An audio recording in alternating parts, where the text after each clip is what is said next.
Você está aqui no canal Valdineia Marques TV, dá uns likes legais aí, compartilhe com os amigos, inscreva-se também no nosso canal se você ainda não se inscreveu e assiste esse videozinho até o final, tá bom? Que eu vou falar aqui de algo muito particular, muito pessoal, de um preconceito que eu sofri no ano de 2016 e só agora eu criei coragem para falar. A verdade é a seguinte: eu já sou divorciada há muitos anos e em 2016 eu achei que seria muito bom refazer a minha vida, ter um casamento de novo e tal. Mas eu sou uma ministra do Evangelho, eu dirijo igreja, sou evangélica desde criança, conheço a palavra de Deus e sei o que é certo e o que é errado e sempre procurei andar de acordo com a palavra de Deus. Mas como a palavra de Deus diz que, no caso, quem sofreu o abandono, no caso assim, o divórcio não foi pela minha vontade, resumindo isso aqui. Então me achei livre para refazer a minha vida. Aí no ano 2016, com uma pessoa muito conhecida também de longo tempo, viúvo, nós tentamos então construir um relacionamento pro resto da vida. Só que no início parecia que estava indo tudo muito bem, mas eu não sabia que na família daquela pessoa tinha um grupo de pessoas específica e muito próxima dele que não aceitava, desculpa aí a garganta, não aceitava em hipótese alguma que ele se casasse de novo. Eu não tinha esse conhecimento. E com o passar dos meses, nós conversando, saindo em público, pregando nas igrejas fora, ele pregava, eu acompanhava, eu pregava, ele também acompanhava. E de repente, para mim foi de repente, mas isso já está acontecendo há muito tempo. Uma das pessoas da família, da parte dele, falou mesmo que se ele tentasse refazer a vida dele com alguém, que não ia deixar ele ser feliz e que iria, na minha igreja onde eu ministro, iria fazer um escândalo tal que acabaria com a igreja e com o meu ministério e que eu nunca mais poderia pisar naquele lugar porque eu ia ficar muito envergonhada, de fato iria. E aquilo ali foi me incomodando e nós já tínhamos dado entrada no cartório, nos papéis e tudo. Estávamos saindo em público, todo mundo já sabia, esperando até uma grande festa de casamento e tal. Mas devido às circunstâncias, partindo da parte dele, eu também não querendo deixar ele constrangido, e ele, então, em consenso entre nós dois, resolvimos parar tudo, desistir de tudo, porque ele mesmo falou: olha, eu estou acabando prejudicando você e o seu ministério, e isso não era bom. E eu estou sofrendo também com as críticas e eu não estou tendo minha vida própria. E acabamos parando por ali, encerramos.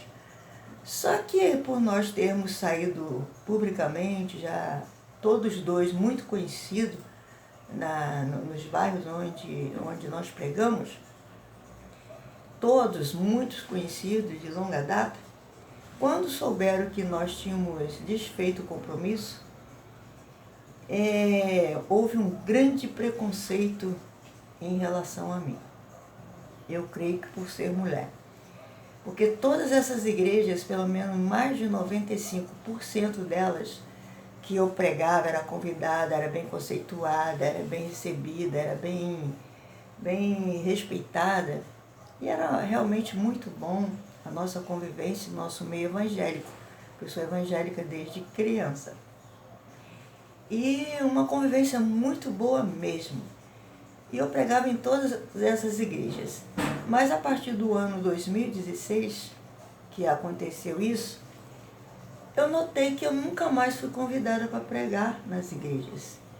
Nem dos pastores, nem as irmãs, muitas irmãs conhecidas, muitas elas começaram a me evitar, elas também não convidaram mais para pregar, os pastores também não convidavam mais.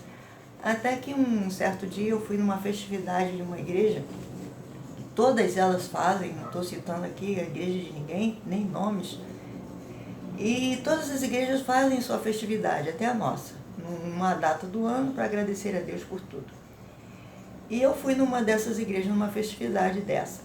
Eu cheguei lá, uma igreja que eu também já preguei várias vezes, uma igreja que eu amo muito e sempre fui muito bem recebida lá. E depois do ano 2016, passaram a me ignorar. Então eu fui na festividade, cheguei lá, nem apresentada como visitante eu fui, nem citada eu fui, nem cumprimentada eu fui. Eu saí de lá muito constrangida e vim para casa pensando, meu Deus, será que estão pensando que eu adulterei, que eu pequei, que eu denegri a palavra de Deus, que eu envergonhei a classe evangélica?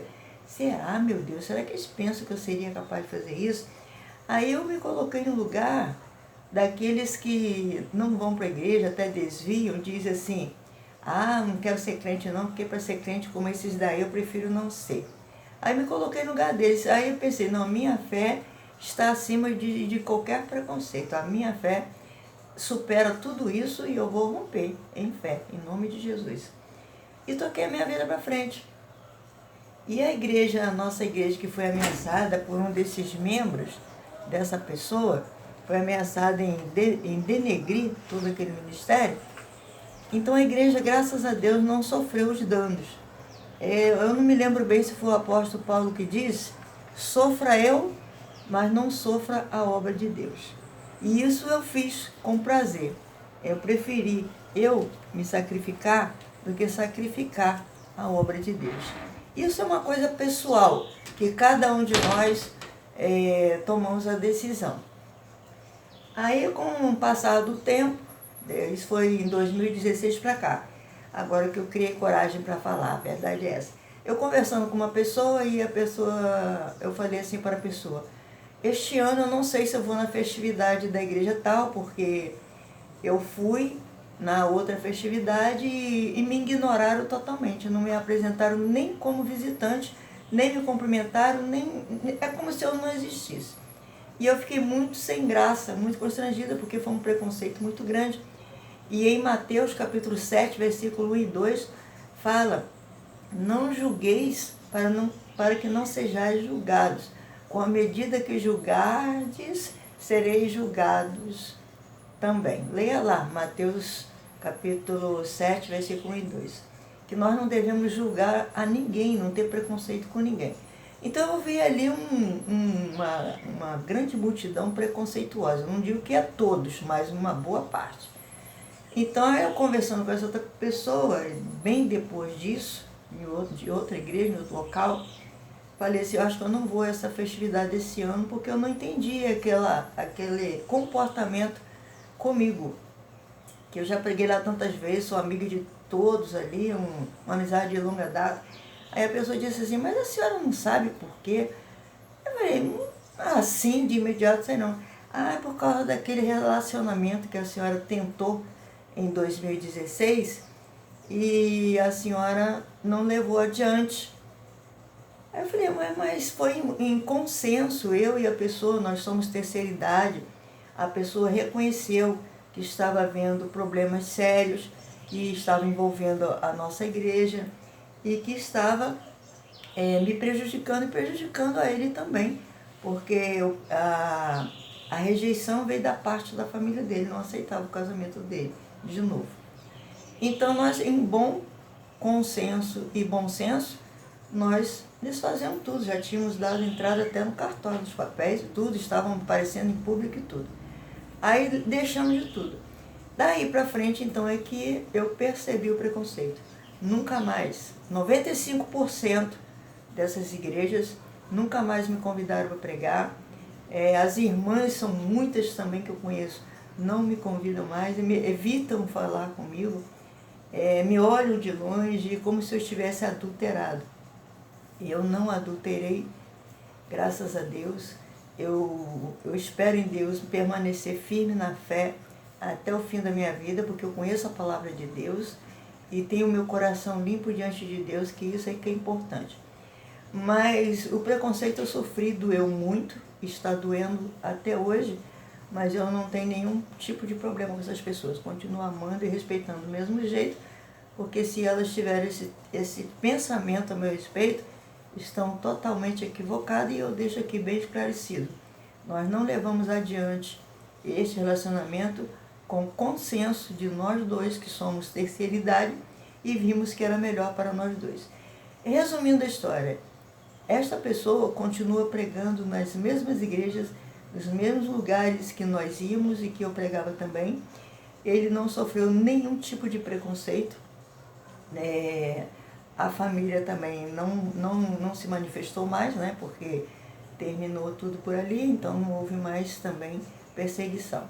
Mas ele continua sendo muito bem convidado, muito querido, e eu muito bem rejeitada e muito bem desprezada por este meio evangélico tão maravilhoso que nós vivemos, que Jesus nos deu a vida, né?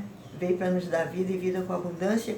E eu me lembro até daquela história da moça do poço, na beira do poço de Jacó, a samaritana, que ela, sim, ela era uma adúltera, e Jesus perdoou e salvou. E eu, não, graças a Deus, nunca fui, e espero em Deus e confio em Deus que nunca serei. Mas o preconceito eu sofri e ainda sofro até hoje, porque nunca mais fui convidada para pregar nessas igrejas, nem pelos pastores, nem pelos membros, por ninguém. Porque se o pastor não convida, os membros também não podem desobedecer o seu pastor, né? Está muito certo. Mas a nossa igreja, graças a Deus, não sofreu nenhum dano, está lá muito bem. E eu preferi sacrificar, eu e a pessoa que estávamos tentando refazer as nossas vidas, preferimos sacrificar nós mesmos do que a obra de Deus. Eu não me lembro bem se foi o apóstolo Paulo que disse isso. Sofra eu, não a obra de Deus. E isso eu fiz com muito prazer, e agora a minha preferência é ficar sozinha, fazendo a obra de Deus, sozinha, que eu digo, sem nenhum relacionamento, porque me trouxe muitos prejuízos, e o preconceito não deveria existir em hipótese alguma no meio evangélico, mas ele é patente, infelizmente, nos dias de hoje, nos que nós vivemos. Não deveria haver em segmento nenhum, muito menos religioso. Então está dado aqui o meu recado, que eu evitei esses anos todos, porque isso foi em 2016 e só agora eu tive coragem de falar. Não houve nenhum pecado, nenhuma atitude que denegrisse a minha imagem diante da sociedade, nem diante de Deus, e muito menos envergonhar a palavra de Deus, porque ai daqueles por quem vier o escândalo. Então está aqui dado o meu recado. Os preconceitos são muitos e dói até hoje, mas eu posso suportar todos eles na fé em Cristo Jesus. Deixe aqui seus comentários aqui também. Fala o que você deseja falar, pode dar até sugestões para próximos assuntos, tá bom? Inscreva-se no nosso canal se você ainda não se inscreveu, compartilha com os amigos e deixa bastante likes aí pra gente, porque o preconceito existe até no meio evangélico.